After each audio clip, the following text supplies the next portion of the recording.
जय हिंद दोस्तों, जय हिंद बच्चों। हम पढ़ रहे हैं सत्ता के वैकल्पिक केंद्र, जिसमें हम अब तक अच्छे से यूरोपीय संघ को समझ चुके हैं।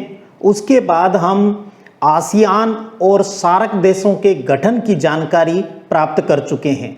आज हम आसियान संघ को ही आगे बढ़ाते हैं और परीक्षा की दृष्टि से बिंदुवार इसका अध्ययन है वो करते हैं। चलिए स्टार्ट करते हैं आसियान के प्रमुख उद्देश्यों से। भी जब आसियान की स्थापना की गई तो इसका मुख्य उद्देश्य है वो क्या रखा गया था, जिसमें देखिए अपने सदस्य देशों के, क्योंकि आपको पता है आसियान के कुल सदस्य देश हैं वो 10 है। सदस्य देशों के आर्थिक विकास को तेज करना, दूसरा है इसमें सामाजिक और सांस्कृतिक विकास प्राप्त करना, तीसरा उद्देश्य रखा कानून के शासन और यूएनए के नियमों, संयुक्त राष्ट्र संघ के जो नियम हैं उनका पालन करके क्षेत्र में शांति और स्थायित्व को बढ़ावा देना। तो इन उद्देश्यों की प्राप्ति के लिए ही दक्षिणी पूर्वी एशिया के अंदर इस आसियान क्षेत्रीय संगठन की स्थापना की गई थी। अगर हम आसियान के झंडे की बात करें तो आप देखेंगे भी इसके प्रतीक चिन्ह के अंदर धान की 10 बालियां दिखाई गई है। ये 10 बालियां हैं वो इसके जो 10 सदस्य देश है उनकी जानकारी हमें उपलब्ध कराती है, भी बताती है भी ये 10 देशों का एक संगठन है जो आपस में मित्रता और एकता के धागे से बंधा हुआ है। आप देखेंगे उन 10 बालियों के चारों ओर एक सर्किल बना हुआ है, एक वृत्त बना हुआ है जो उसकी एकता का प्रतीक है वो प्रदर्शित करता है। तो ये था आसियान के झंडे की बात। अब हम एक बात और कर लेते हैं। हमने यूरोपीय संघ को, यूरोपियन यूनियन को अच्छे से समझ लिया है भी ये आसियान है वो यूरोपीय यूनियन से किस प्रकार भिन्न है, क्या चीजें इसको यूरोपीय संघ से भिन्नता प्रदान करती है, उससे अलग प्रदर्शित करती है। तो समझिएगा भी यूरोपीय संघ की तरह इसने खुद को अधिराष्ट्रीय संगठन बनाने या उसकी तरह अन्य व्यवस्थाओं को अपने हाथ में लेने का लक्ष्य नहीं रखा है। आपने समझा है पहले भी यूरोपीय संघ ने तो अपनी पार्लियामेंट बना ली थी, संसद बना लिया, अपना सारी चीजें हैं वो अपने सभी 27 जो वर्तमान के जो सदस्य देश हैं उन सबको मिलाकर अपना एक राष्ट्र के रूप में उन्होंने प्रदर्शन किया है और राजनीतिक रूप से अमेरिकी वर्चस्व को वो काफ़ी जो चुनौती है वो दे रहे हैं। लेकिन आसियान ने इस प्रकार ऐसा कुछ नहीं किया है। उन्होंने कहा हम तो इन अपने उद्देश्यों की प्राप्ति के लिए ही आपस में जुड़े हुए हैं। हम सब 10 जो सदस्य देश हैं, हमारा उद्देश्य ये नहीं है भी हम सब 10 सदस्य देश हैं वो एक राष्ट्र है। हमारा प्रमुख उद्देश्य है वो आर्थिक विकास को प्राप्त करना है और दुनिया के बने हुए जो कानून हैं उनकी अच्छे से पालना करना है। जबकि आपको पता है यूरोपीय संघ है वो एक राजनीतिक संगठन है, वो भी अब बन चुका है। तो ये बात है वो आसियान को यूरोपीय संघ से अलग प्रदर्शित करती है। अगर हम बात करें भी आसियान शैली की, यानी आसियान संगठन के काम करने का जो तरीका है वो होती है आसियान शैली। क्या है इसके अंतर्गत? अनौपचारिक, टकराव रहित, कोई आपस में टकराव नहीं, और सहयोगात्मक मेल मिलाप का वातावरण बनाने की जो कार्यशैली है उसको ही आसियान शैली कहा जाता है। और इसका सबसे प्रमुख जो बिंदु है वो है राष्ट्रीय सार्वभौमिकता का सम्मान करना। हर देश का अपना सम्मान है वो बचा हुआ है, उसमें ये किसी प्रकार का हस्तक्षेप है वो नहीं करती। तो आसियान शैली अनौपचारिक, टकराव रहित और सहयोगात्मक मेल मिलाप का वातावरण बनाने की ये कार्यशैली है, उनके कामकाज का तरीका है और उसे ही आसियान शैली कहा जाता है। तो ये एक सामान्य सी बातें हुई। इसका उद्देश्य, झंडा क्या है, किस प्रकार यूरोपीय संघ से भिन्नता प्रदर्शित करता है, क्या है आसियान शैली, सीधी सी बात करें तो उसके काम करने का जो तरीका है वो आसियान शैली है। अब हम बात करें भी ये जो आसियान है अपने उद्देश्यों की प्राप्ति के लिए काम करेगा तो वो किस पर टिका हुआ है, अर्थात आसियान के प्रमुख स्तंभ कौन से हैं? तो इस डायग्राम से भी आप देखेंगे भी आसियान के 3 स्तंभ है, 3 पिलर है जिसके ऊपर आसियान है वो टिका हुआ है। और ये 2003 का कंसेप्ट है इसका, आसियान के प्रमुख स्तंभ पिलर का। तो तीनों को हम देख लेते हैं, समझ लेते हैं भी उसके अंदर क्या बात है। पहले पिलर की बात करें तो वो है आसियान सुरक्षा समुदाय। नाम आ रहा है सुरक्षा, तो यानी अपने क्षेत्र की सुरक्षा की बात करेगा। तो जब इन देशों के बीच में कोई भी क्षेत्रीय विवाद होता है तो उसे यही कोशिश रहती है इनको भी हमारे विवाद को हम आपसी सहमति से ही दूर कर लें, क्योंकि वरना संगठन बनाने की मतलब ही क्या रह जाता है भी। आर्मी की लड़ाई लड़ने की बजाय हम क्षेत्रीय विवादों को आपसी सहमति से ही दूर कर लेते हैं। ये इस आसियान सुरक्षा समुदाय की स्थापना का उद्देश्य है। तो क्षेत्रीय विवादों को सैनिक टकराव तक न ले जाने की सहमति पर आधारित है। दूसरे इसके पिलर की बात करें तो वो है आसियान आर्थिक समुदाय, अर्थात इसका उद्देश्य है भी सदस्य देशों का साझा बाजार हो और उत्पादन का आधार तैयार करना। साझा बाजार और उत्पादन का आधार है वो तैयार करना, और इस क्षेत्र के सामाजिक और आर्थिक विकास में मदद करना इस स्तंभ का प्रमुख उद्देश्य है। तीसरे पिलर की बात करें तो वो है आसियान सामाजिक सांस्कृतिक समुदाय। तो 3 देख रहे हो, एक सुरक्षा की बात कर रहा है, एक आर्थिक की बात कर रहा है, और तीसरा उसके सामाजिक सांस्कृतिक यानी उसकी कल्चर की बात आ रही है। इसका उद्देश्य क्या है भी सदस्य देशों के बीच टकराव की जगह बातचीत और सहयोग को बढ़ावा देना है। भाई समस्या आ जाए तो हमें बैठकर एक दूसरे का सहयोग करना है और बातचीत करनी है। टेबल पर बैठकर बात करके ही सलटा लेंगे, न कि पागलों की तरह लड़ें, क्योंकि लड़ाई किसी भी समस्या का सॉल्यूशन नहीं है। बातचीत ही हर समस्या का सॉल्यूशन होता है, और यही इस प्रकार के क्षेत्रीय संगठनों की स्थापना का प्रमुख उद्देश्य रहता है। अब इन्हीं चीज़ों से संबंधित है सुरक्षा, और इनसे संबंधित इन्होंने एक अपना रीजनल फोरम बना लिया जिसे कहा जाता है आसियान क्षेत्रीय मंच। शॉर्टकट इसको बोलते हैं ARF, जिसकी फुल फॉर्म है एशियन रीजनल फोरम, जिसकी स्थापना हुई 1994 में। तो ARF की स्थापना 1994 में हुई। इसकी स्थापना का प्रमुख उद्देश्य समझ लें भी सदस्य देशों की सुरक्षा और उनकी विदेश नीतियों में तालमेल बनाना। सदस्य देशों की सुरक्षा और उनकी अपनी अपनी जो फॉरेन पॉलिसी होती है उनके बीच में तालमेल बनाना ही ARF का प्रमुख उद्देश्य है। तो इसमें अपने 10 जो सदस्य देश हैं उनके साथ साथ और भी बहुत से देश हैं वो सहयोग के लिए जुड़े हुए हैं, जो कि इसके आप समझिएगा आसियान के तो 10 ही सदस्य देश हैं, जबकि आसियान क्षेत्रीय मंच है उसके अंदर सदस्य देशों की संख्या अधिक है, क्योंकि रसिया हो गया, भारत हो गया, अमेरिका हो गया, वो भी इसके ARF के सदस्य है। और वर्तमान की बात करें तो ARF के 27 सदस्य देश हैं, ताकि इनसे जुड़कर इनका विकास हो सके और खुद का भी विकास है वो हो सके। तो ये था आसियान के प्रमुख स्तंभ और एक प्रमुख बिंदु आसियान क्षेत्रीय मंच। अगर आप स्क्रीनशॉट लेना चाहते हो तो आप ले सकते हो, और उसके बाद आसियान की बची हुई बातों को लेकर ही हम आगे बढ़ते हैं। चलिए अब समझते हैं दक्षिणी पूर्वी एशिया में आसियान की क्या भूमिका हो सकती है, या आसियान की क्या उपयोगिता है, या आज के हिसाब से अमेरिकी वर्चस्व के विरुद्ध आसियान की क्या प्रासंगिकता हो सकती है। एक बहुत अच्छा प्रश्न यहाँ से निकल सकता है। तो चलिए समझते हैं आसियान की भूमिका, या यूं कहें उसकी उपयोगिता को। आसियान है वो तेजी से बढ़ता हुआ एक महत्वपूर्ण क्षेत्रीय संगठन है, इसको हम समझ चुके हैं। और इसका जो अपना विजन दस्तावेज है भी, जो डॉक्यूमेंट्स है जो 2020 के हिसाब से जारी किया है इन्होंने, तो उसमें इन्होंने अंतर्राष्ट्रीय समुदाय में महत्वपूर्ण बहिर्मुखी भूमिका निभाने को प्रमुखता दी है भी। हम भी हैं, हमारा भी एक इम्पोर्टेंस है।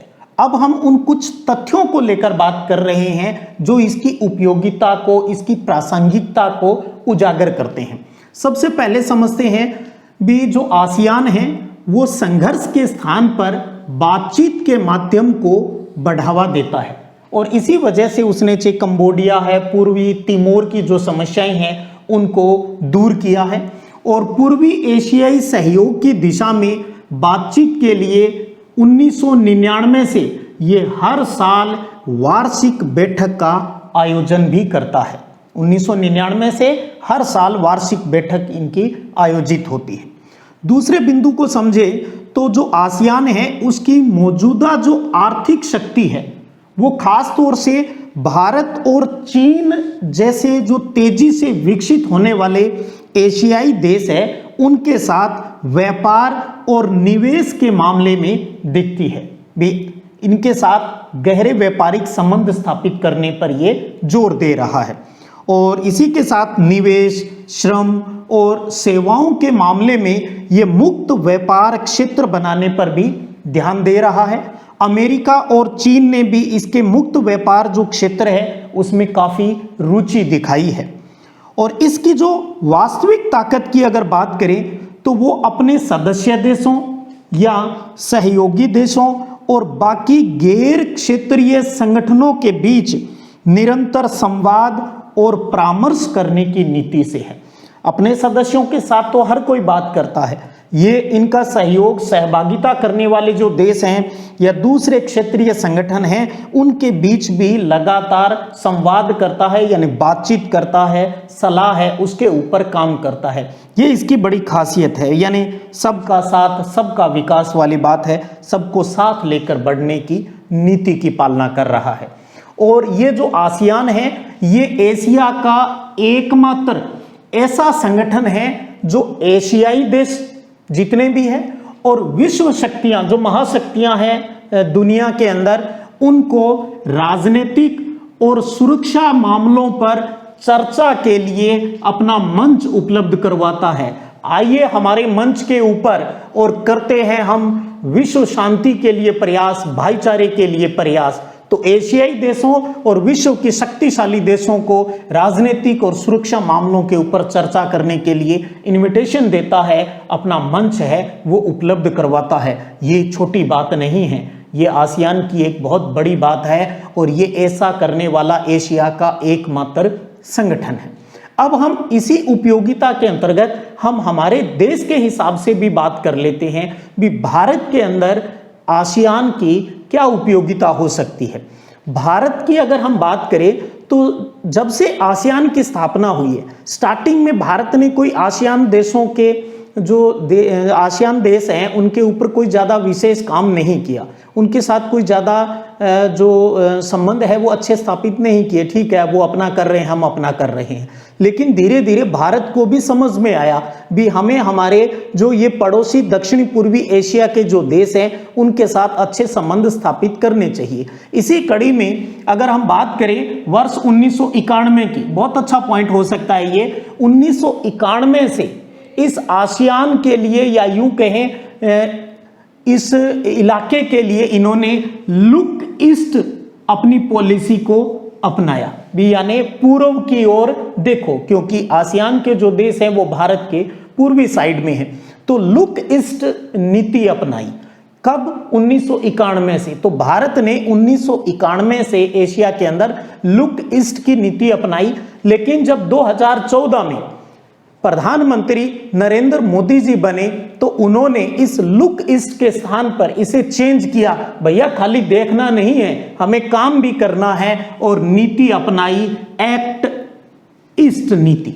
तो लुक ईस्ट नीति 2014 में चेंज होकर होगी एक्ट ईस्ट नीति भी। अब हमें वहां पर काम भी करना है और इसी प्लानिंग के तहत, इसी एक्ट ईस्ट पॉलिसी के तहत उसने पूर्वी एशिया के देशों जिसमें आसियान आ गए, चाइना आ गया, जापान है और दक्षिणी कोरिया है, इनके साथ आर्थिक संबंध है वो काफी मजबूत किए हैं। तो भारत के लिए भी आसियान काफी महत्वपूर्ण है और आसियान के लिए भी भारत काफी महत्वपूर्ण है।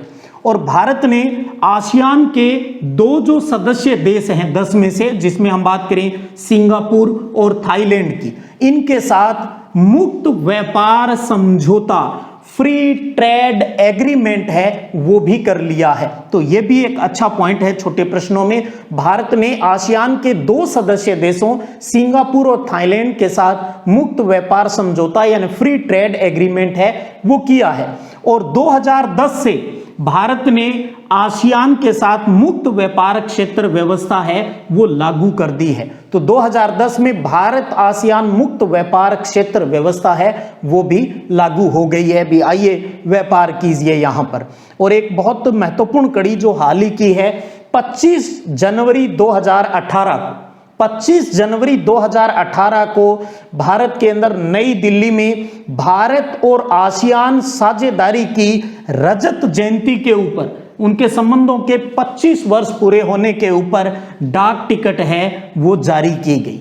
तो इस प्रकार से आसियानों के साथ मिलकर काम करना, डाक टिकट जारी करना, ये अपने आप में ये सिद्ध करता है भी भारत के लिए आसियान क्या है, भारत के लिए पूर्वी एशिया क्या मायने रखता है। मैंने स्टार्टिंग में एक आपको बात कही थी भी दुनिया के अंदर ये जो दक्षिणी पूर्वी एशिया जो क्षेत्र है ये एक प्राइम लोकेशन के ऊपर है।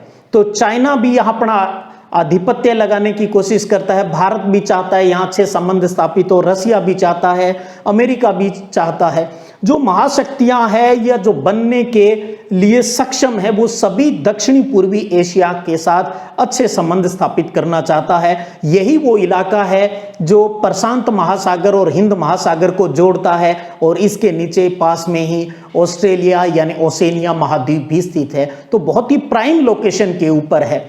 तो अगर हम समझे भी यूरोपीय संघ के बाद अगर अमेरिकी वर्चस्व के खिलाफ कोई खड़ा हो सकता है एक सत्ता के रूप में, एक पावर के रूप में, तो वो आसियान देशों का संगठन हो सकता है। और अगर इसके साथ कुछ बड़े देश जैसे चाइना है, भारत है, अगर इसके साथ मिल जाए तो सोने पर सुहागा हो जाए। आपको अच्छे से पता है भी भारत आसियान का डायरेक्ट सदस्य नहीं है, वो दक्षिणी पूर्वी एशिया के 10 देशों का ही संगठन है। सहयोग के लिए और सभी देश है, जैसे मैंने बताया आपको एशियन जो इसकी फोरम है ARF है उसमें 27 सदस्य देश है, लेकिन इसके आसियान के मूल 10 ही सदस्य हैं। तो अपने आप में आज सत्ता के एक वैकल्पिक केंद्र के रूप में आसियान की काफी भूमिका हो जाती है। और आप अगर देखेंगे एक अच्छा प्रश्न और बन सकता है, वो प्रश्न ये है भी भारत की बात करें तो भारत के जस्ट पड़ोस से ही आसियान देश है वो स्टार्ट हो जाते हैं म्यांमार से। म्यांमार के साथ भारत की बॉर्डर लगती है। भारत के जो पूर्वोत्तर के जो राज्य हैं जिन्हें 7 सिस्टर कहा जाता है वो आसियान देशों के काफी निकट है। इसके बाद भी भारत है वो दक्षिणी पूर्वी एशियाई क्षेत्र का हिस्सा नहीं है। आपको पता है भारत भौगोलिक दृष्टि से, ज्योग्राफिकल दृष्टि से, फिजिकली दृष्टि से बात करें तो ये दक्षिणी एशिया के अंतर्गत शामिल रहता है। और इसके पूर्वोत्तर राज्य के हिसाब से अगर देखें तो पूर्वोत्तर राज्यों का जो सामाजिक सांस्कृतिक जो सिस्टम है वो आसियान देशों से मिलता जुलता है। भारत को ये बात समझ में आ चुकी है अच्छे से, उन्होंने ये जान लिया है भी हमारा कल्चर, हमारी सामाजिक व्यवस्था और साथ में आर्थिक विकास के लिए हमें आसियानों के साथ संबंध अच्छे स्थापित करना चाहिए। तो इस कड़ी में जब 1991 की बात हुई तो उन्होंने लुक ईस्ट पॉलिसी की बात की। मोदी जी के आने के बाद एक्ट ईस्ट पॉलिसी आ गई। जो एक्ट ईस्ट पॉलिसी है सरकार की, वो अपनी इसी नीति का एक हिस्सा है भी हमें आसियान देशों के साथ अच्छे संबंध स्थापित करने हैं, क्योंकि सामाजिक, सांस्कृतिक और आर्थिक दृष्टि से भारत है वो दक्षिणी पूर्वी एशिया के साथ काफी गहरा संबंध है वो रखता है। तो आप समझ गए भी भारत ने आसियान के साथ अच्छे संबंध किस प्रकार से स्थापित कर रहा है या क्यों करने चाहिए। तो ये था अपना एक क्षेत्रीय संगठन आसियान, जिसके गठन, इसके उद्देश्यों और इसके जो स्तंभ हैं उन सभी चीज़ों को समझते हुए आज के हिसाब से इसकी क्या प्रासंगिकता हो सकती है, कितनी वैल्यू आज इसकी हो सकती है, इसको हमने अच्छे से जाना। तो तो उम्मीद करता हूं आप सब इससे लाभान्वित हुए होंगे। अगर आप नोट्स के रूप में इनको उतारेंगे तो और भी अच्छा रहेगा। आप स्क्रीनशॉट ले सकते हैं और भविष्य के लिए आप इन्हें अपनी कॉपी में नोट कर सकते हैं। चलिएगा, फिर मिलेंगे अगले वीडियो क्लास में और हम चाइना को लेकर इस अध्याय में आगे टॉपिक को जारी रखेंगे। तब तक जय हिंद, जय भारत।